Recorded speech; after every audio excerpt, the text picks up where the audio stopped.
আসসালামু আলাইকুম, সবাই কেমন আছেন? আশা করি সবাই ভালো আছেন। আবারও আমরা নতুন ভিডিও নিয়ে চলে আসলাম অনেক দিন পর।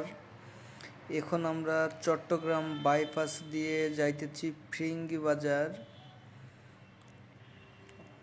প্রায় 2 মাস পরে আবারও চট্টগ্রামে আসতেছি।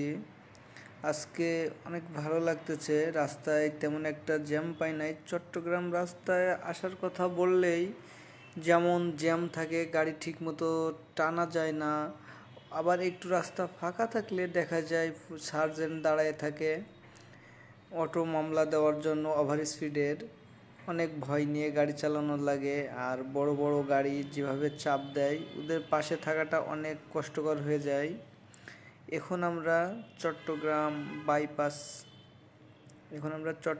বাইপাস রোড দিয়ে যাইতেছি। দুই পাশেই পাহাড়, এই যে সামনে দেখা যাইতেছে।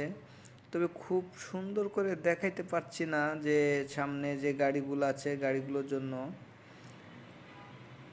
আবারও আমরা কালকে দেখি ইনশাল্লাহ, যদি ভালো করে কাজ শেষ করতে পারি আগামীকাল রাঙামাটি বান্দরবনের ভিডিও দেখবেন।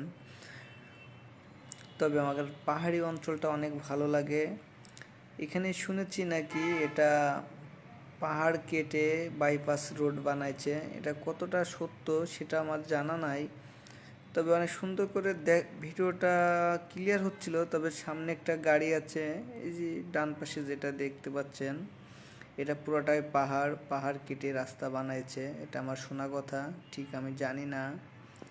এই যে সামনে একটা দেখাচ্ছে বড় একটা গাড়ির ট্রাক, এটা অনেক ধোঁয়া মারতেছে, এজন্য ভিডিওটা ক্লিয়ার হচ্ছে না। আমি নিজেই সামনে কিছু দেখতে পারতেছি না, ক্যামেরা আর কি দেখাবে। অতিরিক্ত ধোঁয়া মেরে দেখেন অনেক উঁচা কিন্তু জায়গাটা, গাড়িটা উঠতে পারছে না, এজন্য এত ধোঁয়া মারতেছে। তবে পাহাড় অঞ্চলে অনেক রিস্ক গাড়ি চালানোর, যদি কখনো ব্রেক হয়ে যায়, তবে গাড়ি যদি ম্যানুয়াল হয় তাহলে কিন্তু গাড়ি বেঁকে যাওয়ার সম্ভাবনা থাকে। সবাই অ্যাকচুয়ালি ম্যানুয়াল গাড়ি চালাইতে পারে না, বেশিরভাগই চালায় অটো। তবে পাহাড়ি অঞ্চলে ম্যানুয়াল গাড়ি চালায় অনেক মজা, অটো গাড়ি নিয়ে মজা পাওয়া যায় না।